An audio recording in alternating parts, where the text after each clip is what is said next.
Hello guys, আসসালামু আলাইকুম। আজকে মূলত আমি বের হয়েছিলাম কফি খাওয়ার জন্য। তো সামনে দিয়ে রেজাউল ও হৃদয়, মানে রেজাউলে যাইব কিন্তু বাট হৃদয় রাজিলাম, হৃদয় যাইতো না, এই জন্য আর হৃদয় গেলও না। তা আমি আর রেজাউলে গেলাম। তা কইতে কইতে গাড়ি টুকটা করলাম। তো দেখি হ্যাঁ রেজাউল কি খায়। তারপর ওরে বলতেছি যে আজকে আমি টিট দিব না, তারপর তুই টিট দিবি।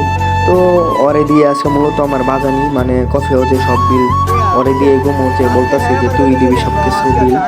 তাই ওরে দিয়ে আজকে আমার মূলত বাজানি। তো সবাই দেখি দেন আমরা যাচ্ছি কফি হাউসে।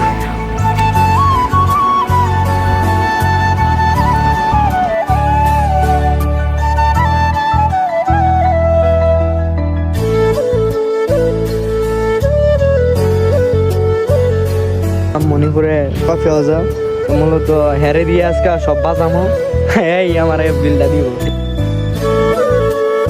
তো গিয়ে দেখি যে আমার ফ্রেন্ড ফলোয়ার্সরা ওরা ওইখানেই। তো ওদের সাথে কতক্ষণ কথা বললাম। তো তারপর অনেক মজা করলাম, আনন্দ করলাম। তারপর ওদের সাথে কতক্ষণ কথা বলার পর অনেক মজাই লাগলো।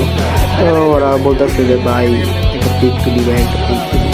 তো ওদের সাথে কতক্ষণ কথা বলার পর তারপরে একটু পিক তুললাম। একটু মানে ওদের সাথে যারা তারা পিক তুলবে, তো ওদের সাথে কতক্ষণ পিক তুললাম, মজা করলাম। আসার পর আমার কিছু ফ্রেন্ড সাথে দেখা হয়ে গেল।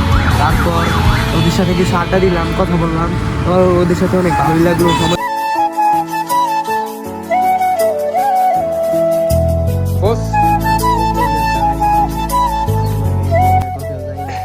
আচ্ছা, মাহফুজ এখন খাচ্ছে, দেখি মাহফুজ কি বলে, রিভিউটা কি দেয়।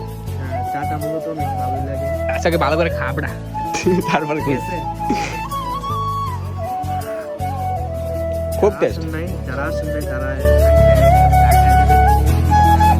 অবশ্যই দোকানটা এখানে, আর দেন হচ্ছে রাস্তাও ওইদিকে। তো যখনই আমার মন ভালো লাগে তখনই আমি ওইখানে চলে যাই। আর ওইখানের পরিবেশটা আমার অনেক ভালো লাগে, তাই ওইখানের ভিউটা অনেক সুন্দর। আজকের ভিউটা আরও বেশি সুন্দর ছিল, তাই মূলত আরও যাওয়া।